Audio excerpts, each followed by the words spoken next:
It's time to think about the Bible like you never have before. This is Christian Questions. After the podcast, check out everything ChristianQuestions.com has to offer. Also see our weekly video series releases at ChristianQuestions.com/YouTube.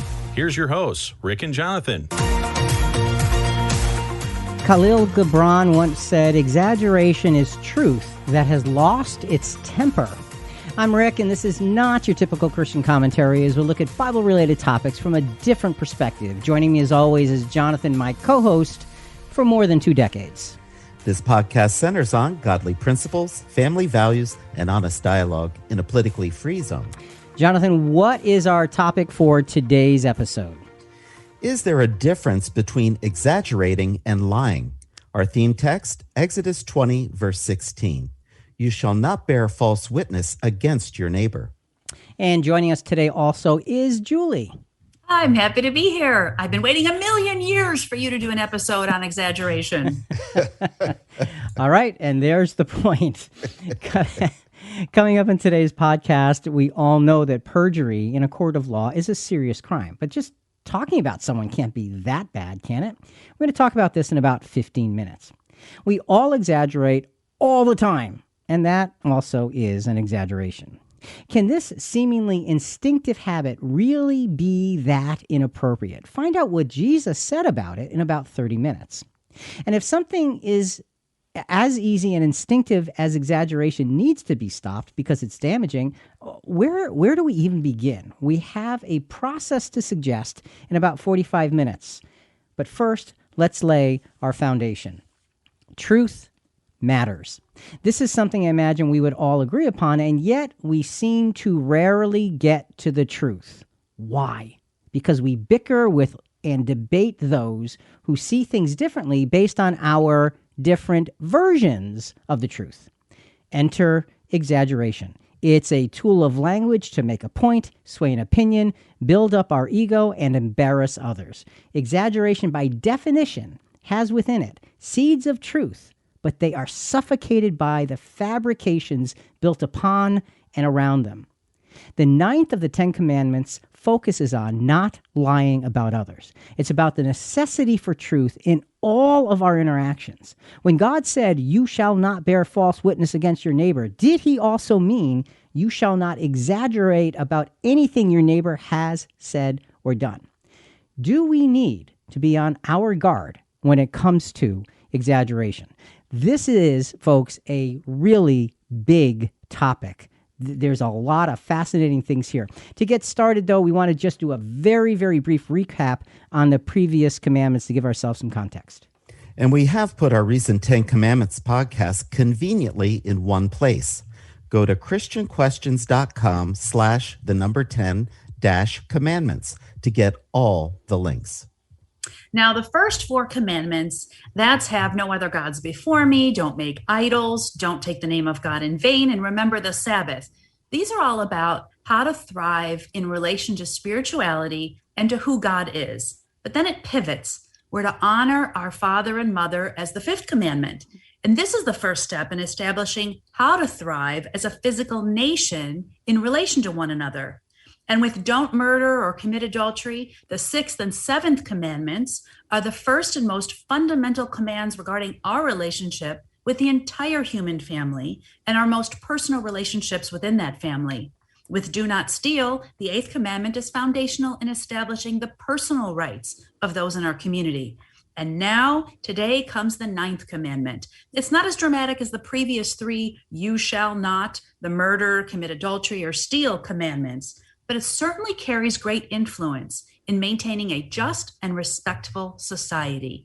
It's found in Exodus 20:16. You shall not bear false witness against your neighbor. There are 3 words we want to define. The first, bear. It means to eye, or generally to heed. That is, pay attention, by implication to respond, especially to sing, shout, testify, and announce. The second word is false. And that means to untruth, by implication, a sham. And the third word, witness. A witness, abstractly, testimony, specifically a recorder. So bear false witness. Don't shout out or testify an untruth as somebody who is supposed to be speaking the truth. That's really what this is boiling down to. So applying these definitions seems to lend to the idea that this commandment is focused on legal settings. Do not speak or testify an untruth or sham when you are testifying about your neighbor. This legalistic approach to the ninth commandment is its most formal application, but not the only one. The Jewish law explained it in a widely applied moral sense as well. So first, let's go back to the legal, and then we'll expand it. So Jonathan, let's go to Leviticus 19, verses 15 to 18. We'll take this in pieces. You shall do no injustice in judgment. You shall not be partial to the poor, nor defer to the great, but you are to judge your neighbor fairly. So this is really interesting. You shall not be partial to the poor nor defer to the great, because you're supposed to judge your neighbor fairly. Folks, we completely miss this in our world today. When somebody has disfortune in their lives, they're poor, we tend to say, oh, well, we don't want to fully apply the law to them. That's not what Exodus said. Sometimes we look at people who are rich and powerful and we say, well, they're a little bit above things. Can't do either. Justice is supposed to be justice. Right is right. Wrong is wrong. We miss this. So you've got that legalistic approach, which is very clear that it should be applied correctly to everyone. Next is the very serious reminder about always representing truth when it comes to others. And again, we're in Leviticus 19. Now we're to verse 16. You shall not go about as a slanderer among your people, and you should not act against the life of your neighbor. I am the Lord. And that word slanderer means a scandalmonger, as traveling about. A scandalmonger. There's something you don't hear every day, right? That's for sure. Don't be a scandalmonger. The implication here is that you spread dishonest stories as you go about your daily business. Don't do that. And we're going to bring exaggeration into this in a few minutes. But what we're talking about is the way the law describes this. And now finally, so we've got the moral, the legal sense. We've got that very serious reminder about not spreading untrue stories. And finally is the matter of core values. You can have disagreements with your neighbor, but you are not to take matters into your own hands, either externally or internally. Again, Jonathan's Leviticus 19, verses 17 through 18. You shall not hate your fellow countrymen in your heart. You may surely reprove your neighbor, but shall not incur sin because of him. You shall not take vengeance, nor bear any grudge against the sons of your people, but you shall love your neighbor as yourself. I am the Lord. So you've got, don't hate your countrymen in your heart. This is hard, all right? This is very hard. And then it says, don't take vengeance, don't bear a grudge. Internally and externally, we are not to treat our neighbors badly in this matter of false witness. Just a quick question. We're in Leviticus, but the commandment was given in Exodus. Yes. Well, why? Why did we go to Leviticus? Oh, okay. And that's actually a good question.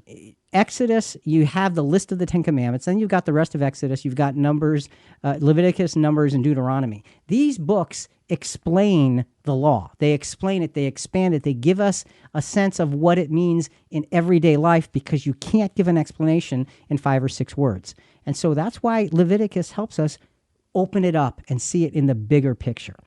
So, Jonathan, as we wrap up this introduction, we want to talk about speaking unexaggerated truth. And I want to say this is what we strive for. But to get to speaking unexaggerated truth, what we strive for, we have to look at what we struggle with. Just as the stealing forbidden by the 8th commandment usually involves deception, while physically taking what is not yours, bearing false witness is also an act of deception to misrepresent the life, words, or actions of another person. That's pretty serious stuff. We don't want to go down that road of bearing false witness. So we're starting to put this in a little bit of order. Being untruthful about others has never been a good thing, whether we look at it legally or in a community-based way. What was the Jewish law's penalty for bearing false witness against another? How serious was it? As we have seen so many times before, penalties for breaking God's Old Testament law were no nonsense, and they were severe. But before we get into this, we're going to look at an example of giving a false testimony before that Jewish law was written. This example shows us a subtlety similar to that of exaggeration. Before you do that, I never imagined exaggeration could be part of this bearing false witness, this commandment. We do it all the time without realizing it. So let's say I'm telling my sister about the time. Wait. You do it all the time? Just say it. See? We literally do it all the time. It's very difficult to not exaggerate. Okay, so you were telling your sister. I didn't mean to. Okay, so let's say I'm telling my sister about the time I went to the grocery store and I chose an orange from the bottom of the pile and several oranges rolled to the ground. But I'm going to make that story funny and tell her that like 100 oranges came piling down on top of me and it bonked me on the head just to make her laugh and myself look silly. Is that a sin? Okay, that's telling a story. And if your objective is to make her laugh and she understands that you're going to embellish this and they needed to bring a crane in to move the oranges to find me, that I think that's a good thing. We have to be careful though, and we'll uncover this in great detail, when exaggeration has to do with the facts of a matter about another person. So no, I wouldn't say that is something that you need to worry about, so long as the person you're talking to realizes that this is fabricated. You're taking a little bit and you're just trying to be funny. You know what? I love that kind of thing. Okay, so all exaggeration isn't evil. So you weren't too bruised by the oranges then, were you? Ow. Okay. All right, let's go to this example before the law. The account of Joseph being sold into slavery by his brothers. We remember that. This occurred in the absence of the oldest brother, Reuben. This was important because Reuben didn't want it to happen. First, we have the dilemma. Okay, so we're going to lay out this story. First, we have the dilemma that will lead to false testimony, to bearing false witness. The dilemma, Genesis 37. We're going to be going through 29 through 36, but start with 29 and 30. Now Reuben returned to the pit, and behold, Joseph was not in the pit. So he tore his garments. He returned to his brothers and said, "The boy is not there. As for me, where am I to go?" So you have the dilemma. Joseph has been sold. That wasn't supposed to be the plan. There's this big dilemma. So now we have the plot unfolding to hide the wrongdoing.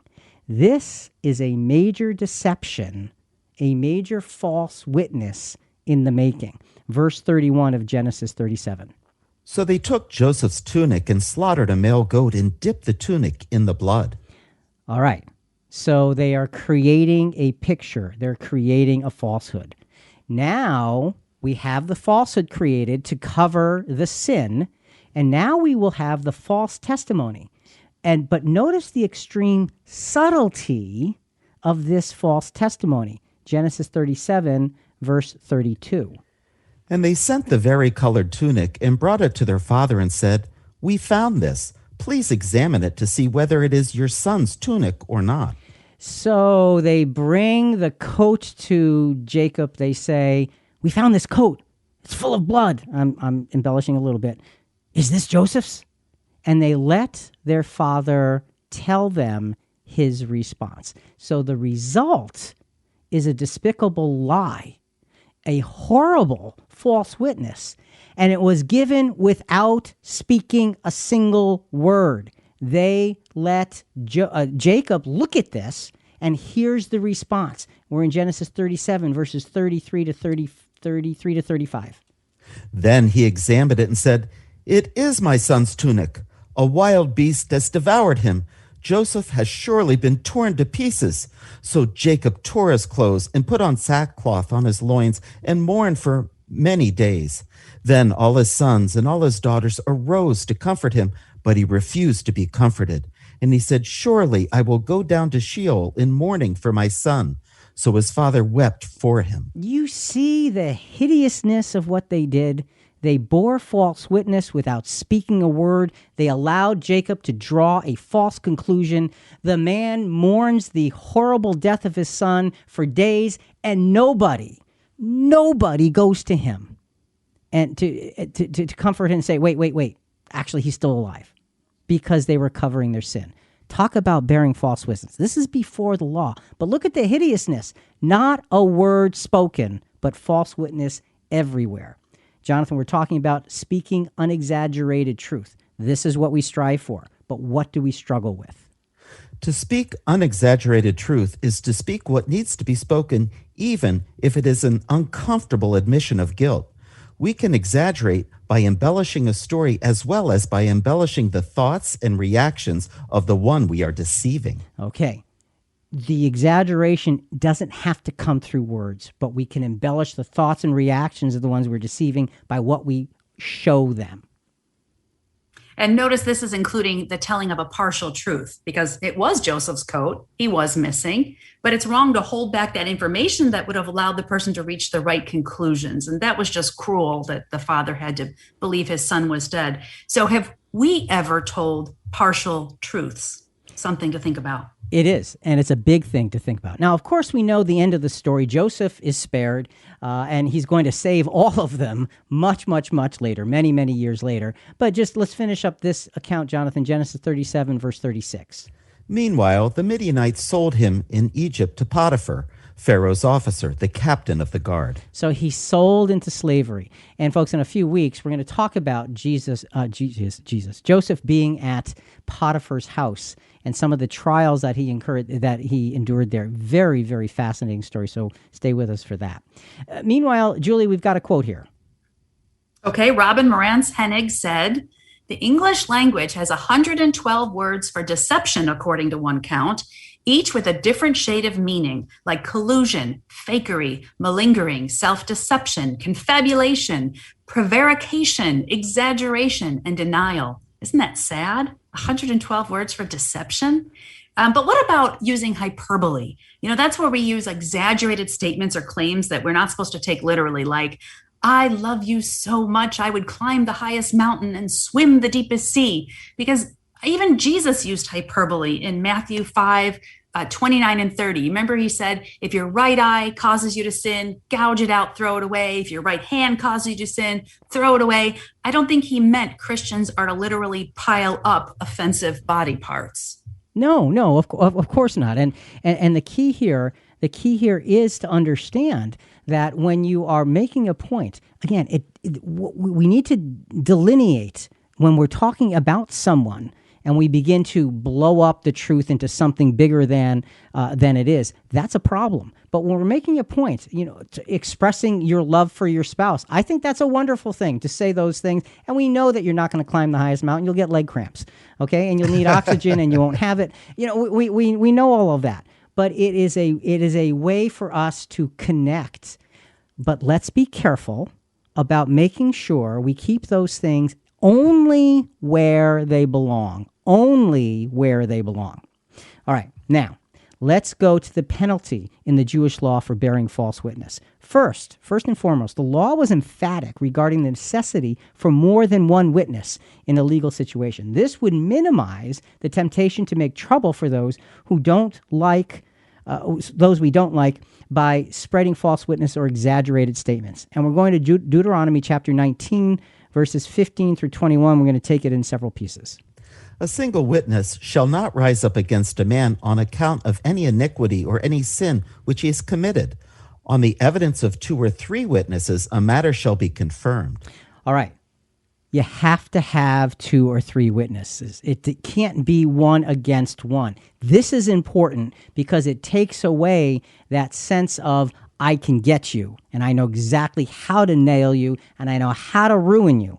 So that is something that the law said it's got to be 2 or 3 witnesses. Now, what about when there's a malicious witness, somebody who's really after you? Well, that's discussed in Deuteronomy 19, the next few verses 16 through 19. If a malicious witness rises against a man to accuse him of wrongdoing, then both the men who have the disputes shall stand before the Lord, before the priests and the judges who will be in office in those days. The judges shall investigate thoroughly, and if the witness is a false witness and he has accused his brother falsely, then you shall do to him just as he had intended to do to his brother. Thus you shall purge the evil from among you.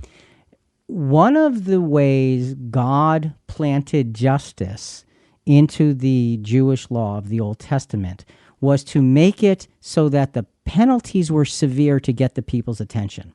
This is a harsh but just penalty for purposeful and dishonest representation of your neighbor. If you are purposefully going to misrepresent them, you run the risk of suffering the consequences, the exact consequences you want them to suffer. And what happens when you do that and you make an example of somebody who does that because it's utterly, completely, totally wrong?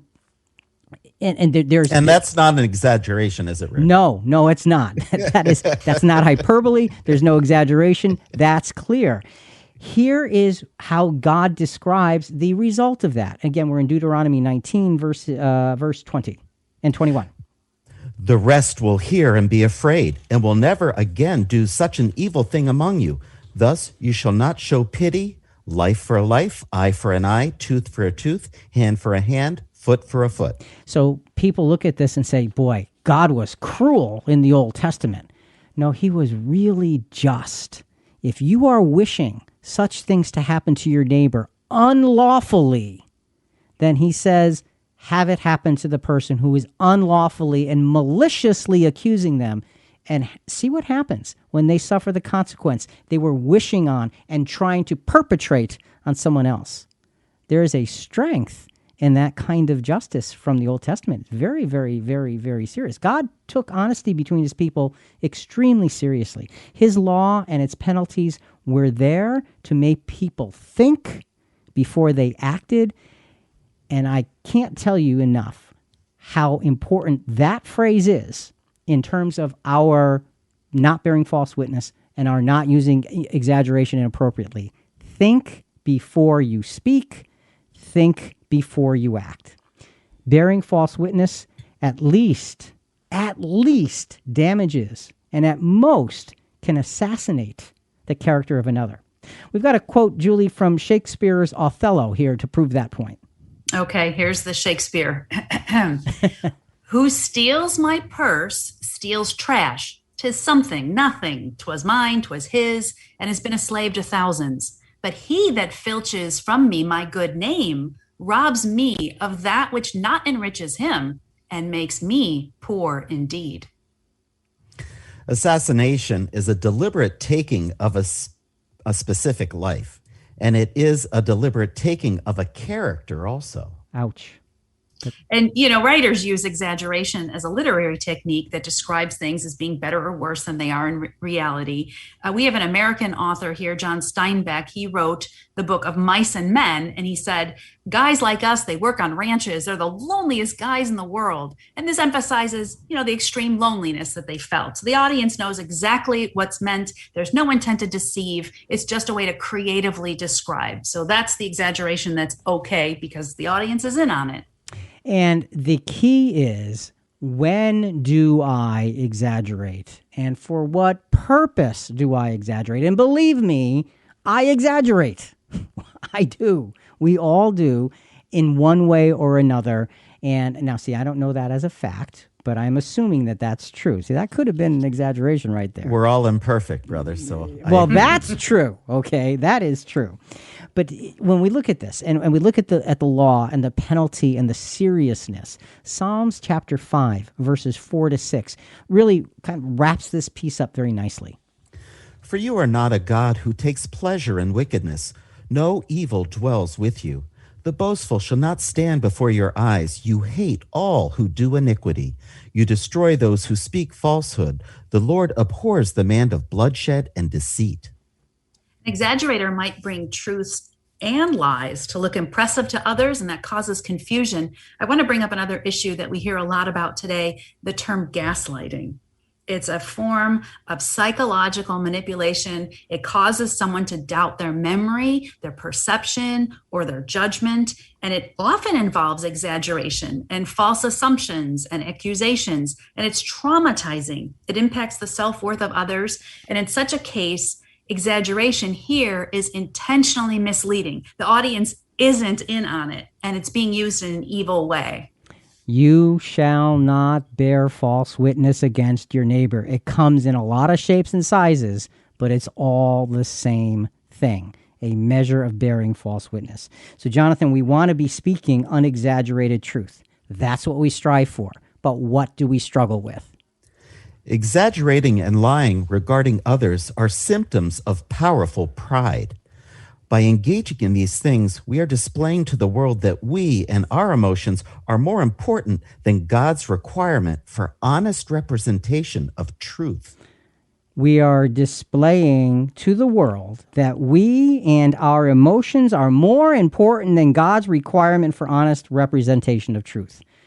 Case closed. We need to be very, very careful and very serious about this entire matter. When it comes to lying or exaggerating that hurts others, God's justice was and is a force to be reckoned with. The Jewish law was firm in response to bearing false witness.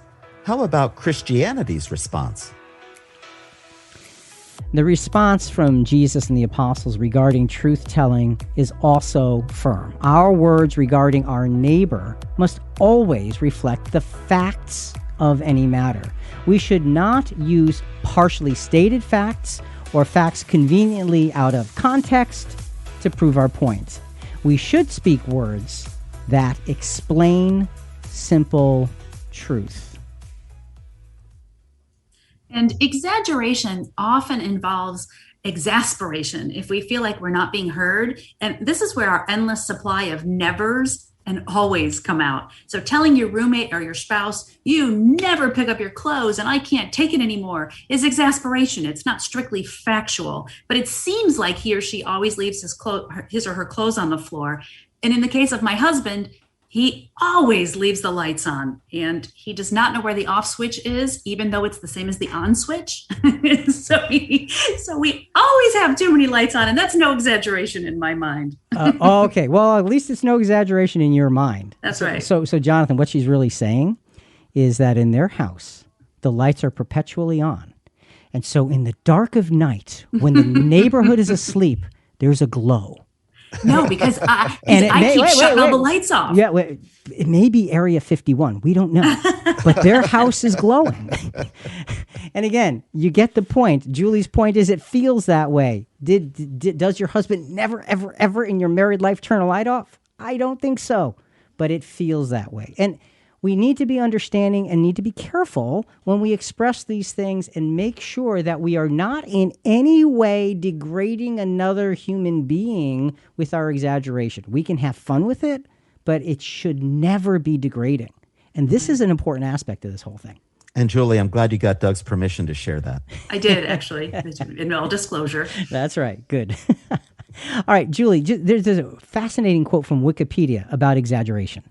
Okay, exaggeration is the representation of something as more extreme or dramatic than it really is. Exaggeration may occur intentionally or unintentionally. The exaggerator has been a familiar figure in Western culture since at least Aristotle's discussion of the alazon. And I'll just make a note here that in ancient Greek theater, the alazon was one of three stock characters in comedy. He's a braggart who sees himself as greater than he actually is. So here's the quote.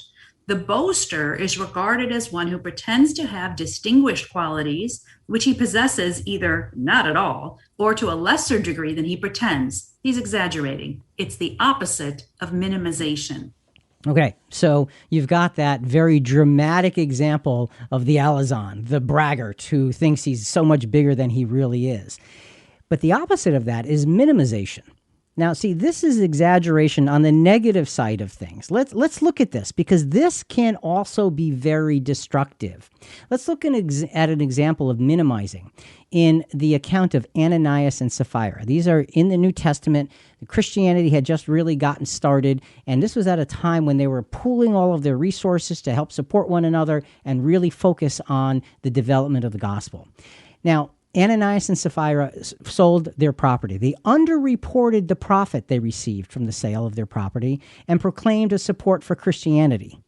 The thing is, they didn't tell the truth. And so that underreporting was to it was to keep the money for themselves and to hide what they really made. This was an untruth. Acts chapter 5, verses 1 through 4. And again, this is an example of minimizing, and we're going to see how it attaches to exaggeration in just a moment.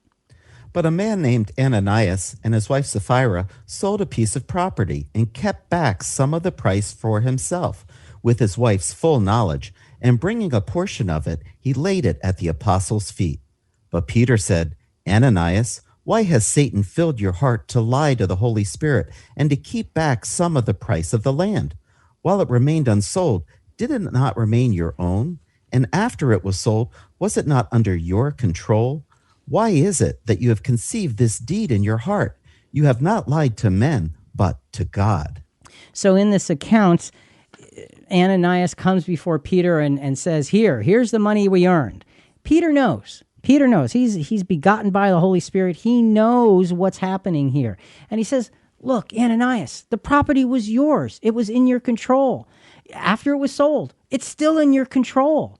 Why the dishonesty? Why the lie? If you wanted to give this much, give this much. I'm adding a few things here to make a point. He is looking at this minimization, and it's a lie, and it's a dangerous lie. Minimization goes the opposite direction of exaggeration. But here's the thing. They're still connected. So our objective is to speak unexaggerated truth. See, that's what we strive for. But Jonathan, what do we struggle with in that striving?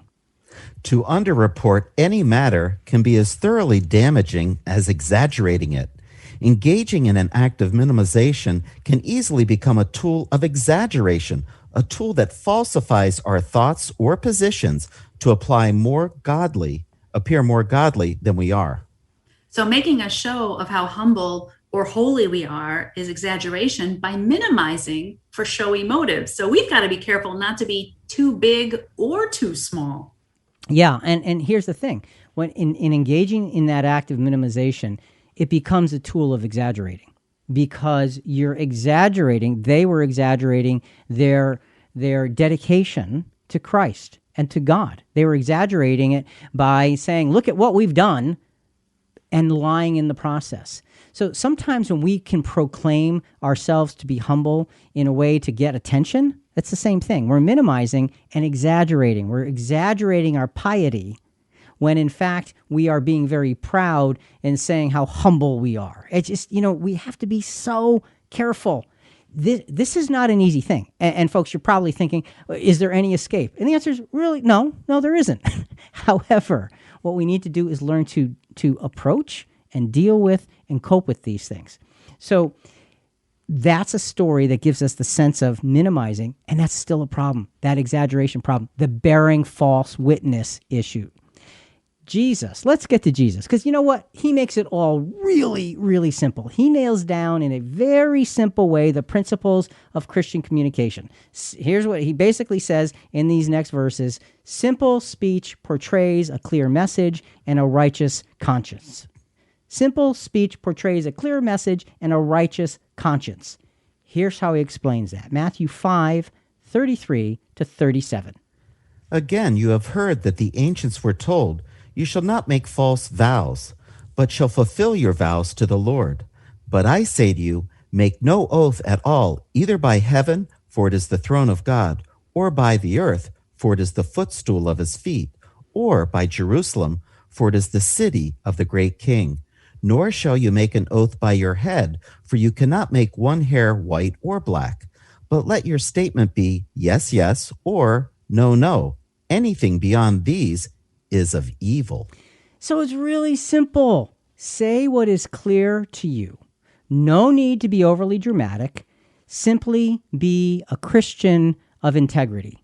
See, if I feel the need to say to you, Jonathan, I'm going to do this for you, and I swear to you on my mother's spaghetti and meatballs, I'm going to do this. Well, you'll have to, because they're awesome. I've had them. You made me lose my point. Sorry. Okay. My point is, if I have to go to some level of saying some odd thing, I'm just showing myself to not have integrity. Jesus is saying, simply be a person of your word. Simply speak the truth, be it yes or be it no. And this really attacks this whole concept of exaggeration when it applies to others. Don't go down that road. Jonathan, there's a good quote here. Exaggeration is a blood relation to falsehood and nearly as blamable.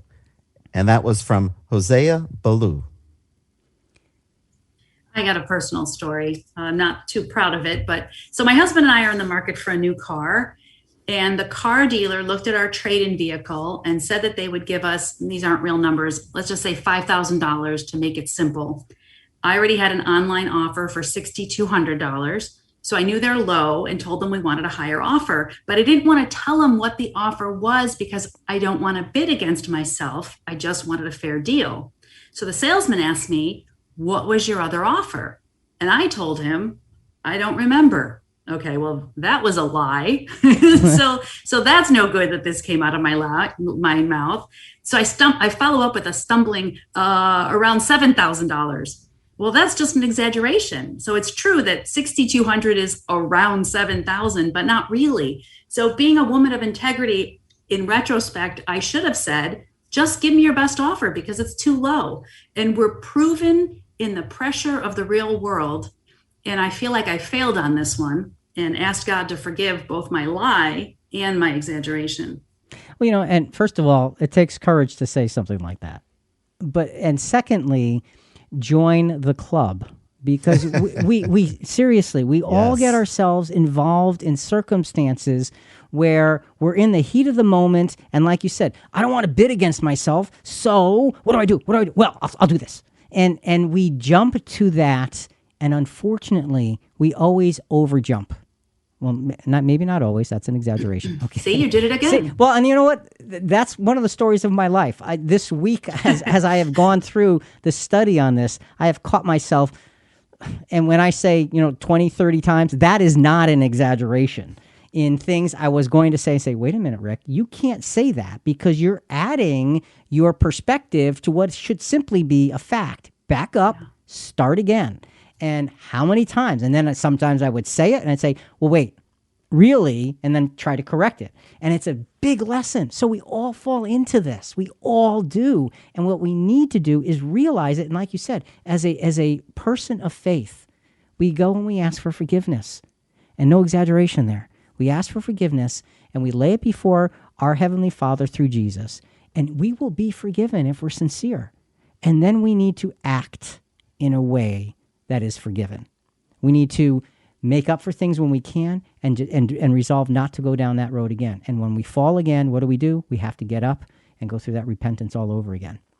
A great example, great, I say it's a great example. It's a hideous example, but it's great because it makes the point, is those who stood against Jesus at the end when they were looking to crucify him. They blatantly defied the 9th commandment, you shall not bear false witness. Remember, we were talking about having 2 legitimate witnesses in Deuteronomy? Listen to what the chief priests and the council did. Matthew 26, 59 to 63. We'll take it in a few pieces. Now the chief priests and the whole council kept trying to obtain false testimony against Jesus so that they might put him to death. They did not find even though many false witnesses came forward. All right. That's horrible. They tried to obtain false witnesses. Not only did they didn't stumble on false witnesses, they looked for them. So to speak a false witness is one thing.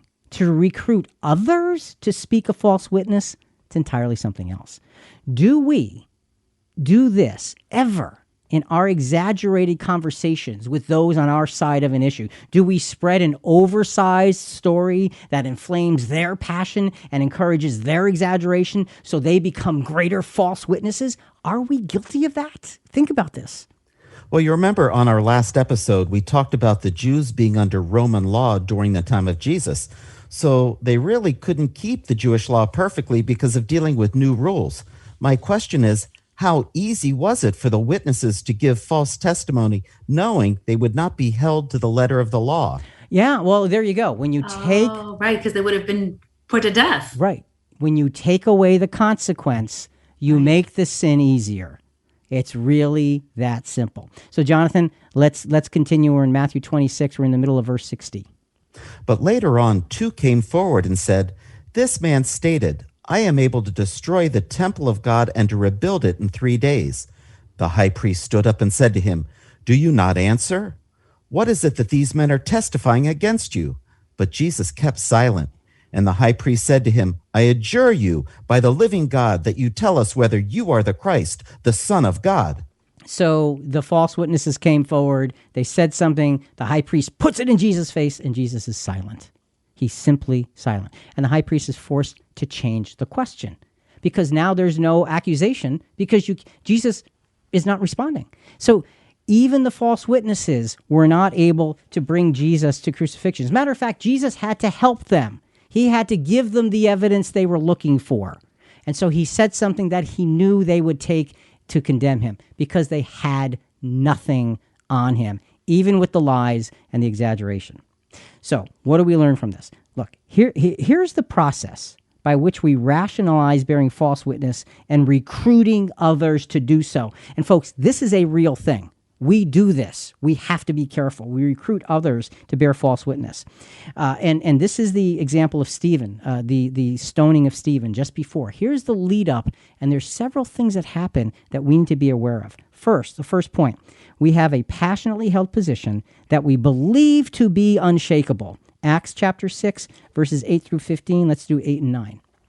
And Stephen, full of grace and power, was performing great wonders and signs among the people. But some men from what was called the synagogue of the freemen rose up and argued with Stephen. Well, Stephen was so persuasive that their leadership positions were being threatened. They were, and they couldn't answer the arguments. So you have this passionately held position you believe to be unshakable, and now it's starting to shake. So the second point is, when met with overwhelming resistance and logic, what do? We stoop down to defend rather than stand up to discuss. And this is what happened in this example, Acts chapter 6, verses 10 and 11. But when they were unable to cope with the wisdom and the spirit of which he was speaking, then they secretly induced men to say, We have heard him speak blasphemous words against Moses and against God. Well, I wonder what actually happened when they secretly induced them. Could it have been a threat or a payoff? Yeah, something that made them get on board with being a false witness, violating this ninth commandment. So the second point, stooping down to defend rather than standing up to discuss. The third point now, we take the exaggerated and false statements we've encouraged, because they had these false witnesses now, and we fuel the fire of our threatened position. And what do? We create a frenzy. Verses 12 through 15 of Acts chapter 6. And they stirred up the people, the elders and the scribes, and they came up to him and dragged him away and brought him before the council. They put forward false witnesses who said, This man incessantly speaks against the holy place and the law, for we have heard him say this Nazarene Jesus will destroy this place and alter the customs which Moses handed down to us. And fixing their gaze on him, all were sitting in the council saw his face like the face of an angel. Well, we know that mob mentality overruns sensibility. Yeah, in a very, very big way. So the fourth point then is the result of this unrighteous exercise is a complete abandonment of integrity for the purpose of extinguishing a legitimate question or perspective, bearing false witness. Well, they stoned Stephen. They extinguished the problem because they couldn't overcome it. Exactly. Can you just imagine when these men who had the false witness against Jesus come back in the resurrection and they realize what they did to the Messiah, how horrible they're going to feel? It's kind of like these spider legs that just come out of this monster of lying and exaggeration. And it's easy to exaggerate with these serious matters. In fact, maybe the more important it is, the more we need to watch out for our exaggeration. To our listeners, we challenge you to watch closely this upcoming week to see under what circumstances you use exaggeration. Put a filter on it. Yeah. Put a filter over your mouth. That's what you're saying. Yes. Well, here, good example. Jonathan, you like to drink coffee? I love coffee. Okay, so coffee, but do you like to eat the coffee grinds? No, not at all. Okay. Dump it out. All right. But see, here's the thing. To get the coffee, you have to put it through the coffee grinds, and, it filters through, and out comes the pure coffee. Let our words be like the pure coffee, and don't go around chewing on coffee grounds, because that's what exaggeration is. It's disgusting. It looks awful. It doesn't taste good, and it doesn't do anybody any good. Right. Put a filter on it. Let's get away from it. Okay. Speaking unexaggerated truth, that's what we strive for. But what do we struggle with?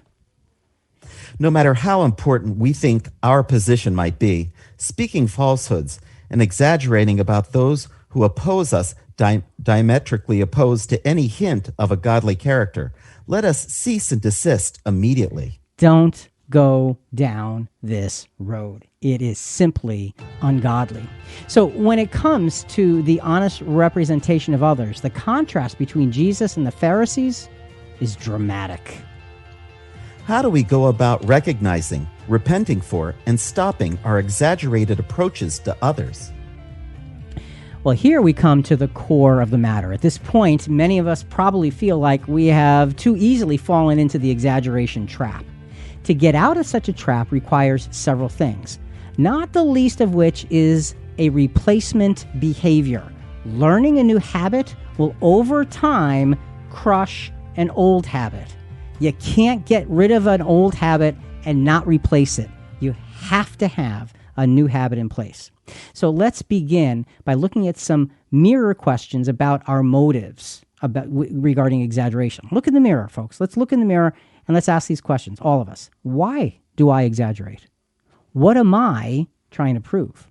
What am I trying to hide? What does my exaggeration say about me? I mean, these are important questions. Now, having said this, I just want to look at exaggeration from a different perspective. I have, and I'm telling you this, I have 5 grandchildren. They are the best, most beautiful grandchildren you have ever seen. As a matter of fact, in my office, I have a wall where I have a picture of each of those kids, and I'm happy to have any of you come to see that what I'm telling you is absolutely the truth. Okay. So grandparents, everyone, they get a free pass. You all have the world's best grandchildren. We know. Talk to me, Rick, when they're teenagers. Oh, there you go. One of them is, and he's still a great kid. So, but folks, let's ask ourselves the questions. Julia, quote about resumes. Okay, Bo Bennett says, I love this definition of a resume, a written exaggeration of only the good things a person has done in the past, as well as a wish list of the qualities a person would like to have. Right? Is that not a resume? That's pretty cool. Now, I have a personal story. I remember when I was discussing with someone how I swim 50 laps a few times per week for exercise and realized later that I was only really swimming 44 laps. I used to do 50 when I was younger, but because I realized that wasn't being honest, the next time I swam, I made myself swim 50 laps, which just about killed me. Exaggeration. And did it really just about kill you? I can probably swim 2 laps, so please. No, all kidding aside, I realized this is happening so many times. I'm like, wow, what is wrong with me? This lesson has really woken me up. Thank you. Well, and I think all of us in our preparation, we all have the same reaction that, wow, I do this a whole lot more than I am comfortable with, and I've got to stop. So how do we go about that? A basic principle to begin repelling bearing false witness and exaggeration. Here it is. Always seek out and hold fast to righteousness. It sounds so simple, but you have to start somewhere. You have to start with that basic foundation. 1 Thessalonians chapter 5, verses 15 and 21 and 22. See that no one repays anyone with evil for evil, but always seek after that which is good for one another and for all people. But examine everything carefully. Hold fast to that which is good. Abstain from every form of evil. So when we look at these verses, it puts us in a perspective to be clear. Don't repay evil for evil. We can do that by exaggerating. Always seek after that which is good. That means we don't exaggerate because good is truth. Examine everything carefully, especially our own words. Hold fast to what's good, not what's exaggerated, what's good. Abstain from every form of evil. Exaggeration can be desperately evil. To follow the following quote is a great example of how a true Christian should come across to those around them. So, Jonathan, this is a quote from the book The Road to Character by the author is David Brooks. Occasionally, even today, you come across certain people who seem to possess an impressive inner cohesion. They are not leading fragmented, scattershot lives. Their minds are consistent and their hearts are dependable. They are trustworthy. They're not leading fragmented, scattershot lives. Minds are consistent, hearts are dependable. That makes a trustworthy person. That's a person who's a straight shooter with truth. Let us always make sure, especially when we're talking about another individual, we leave exaggeration far away because the facts need to be the facts. So how do we do this? Let's figure this out. A Christian recipe for a dependable and trustworthy life. We have for you here 7 steps that come from one set of scriptures that are going to help us put this all in order. First, we need to decide to change our ways. And we're going to go through Ephesians 4:25-32, starting here with verse 25. Therefore, laying aside falsehood, speak truth each one of you with his neighbor, for you are members of one another. So decide to change your ways. Laying aside falsehood, speak truth. Clear speech and accurate representation of my thoughts, especially when angry or in an argument, is a clear-cut, absolute, necessary objective.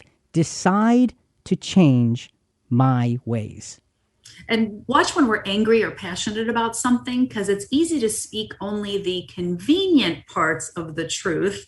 You know, those parts that make our side look better. Amen. Amen to that. And that's huge. That's absolutely huge. What's next, Julie?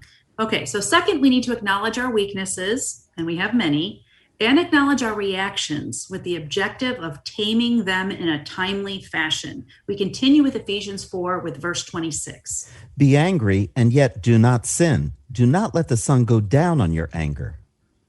All right. It's okay to be angry, but it's not okay to sin as a result of being angry. Let's make sure we're clear on that. And Julie, you mentioned this before, the you always and you never type statements. They are very much exaggerations, and they are not clear, and they are not helpful expressions of accusation. Because when somebody says you always, and my immediate thought is, no, I may do that a lot, but I don't always do it. And now my reaction is, I'm going to defend myself because you just lied about me. Now, you're trying to make a point, and I'm saying in my own mind, you're lying. So we've got this clash that we create, and we make it bigger with statements like this. Speak the truth, each one to all. Be angry, but don't sin. And that means taking exaggeration out of my description of somebody else. What's the next point? So third, we need to be aware of how easily Satan can and will exploit our earthly mind. Ephesians 4:27-28. And do not give the devil an opportunity. He who steals must steal no longer, but rather he must labor, performing with his hands what is good, so that he will have something to share with the one who has need. So we have to be aware that Satan is watching and he's ready. When we bear false witness, when we exaggerate, what we are doing is we are stealing goodness from our neighbor. Think about that. That's a dramatic thing. You're taking their goodness away by misrepresenting them. Rather than taking from them, let us instead, as Ephesians 4:27-28 said, let us instead be engaged in productive behavior so we can give to them in love. Don't give the devil an opportunity. And the natural sense of exaggeration is a human thing that Satan can use and turn a conversation into an attack because we're exaggerating and we're not stating the truth. What's the fourth point? We need to replace our words of untruth and exaggeration with words that build up in truth.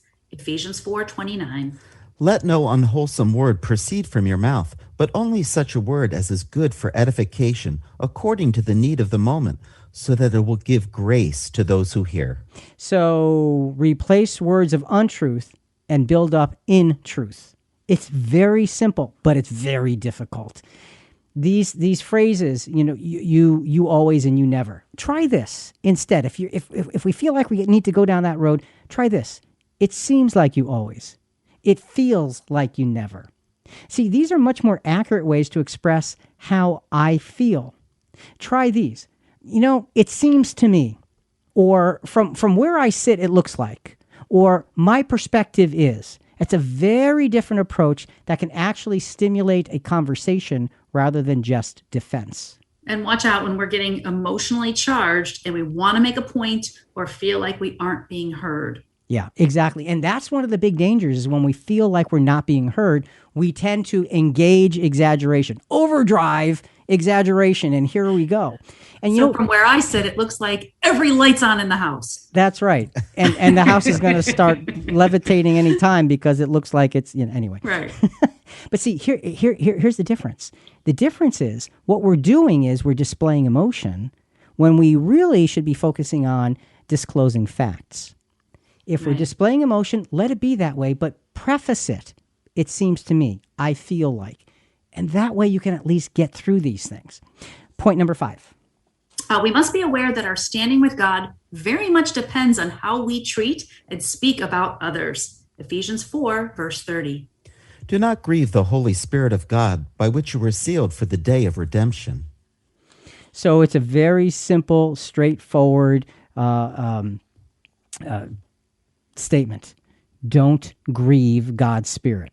And we grieve God's Spirit when we're not listening to it. But instead, we need to follow, because we're following our flesh. We're not listening to God working in us. And that creates a big problem.